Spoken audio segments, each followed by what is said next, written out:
yo'qchilikni, qiyinchiliklarni yolg'iz o'zi yengib o'tgan insonga munosabat o'rnatganingizdan keyin u insonga shart qo'ymang.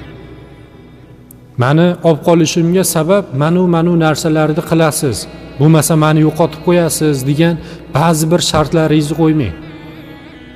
Ishonasizmi, siz ketishni xohlasangiz, u inson sizga eshigingizni o'zi ochib beradi. Ketishingizga imkoniyat beradi. Chunki yolg'izlikni boshidan o'tkazgan. Siz tashlab ketish bilan qo'rqitayotgan bu qiyinchiligingizdan battarini boshidan o'tkazib kelgan inson u.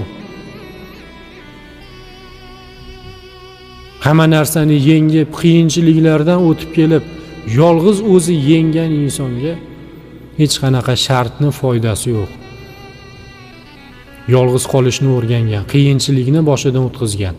Bulari hech nima emas.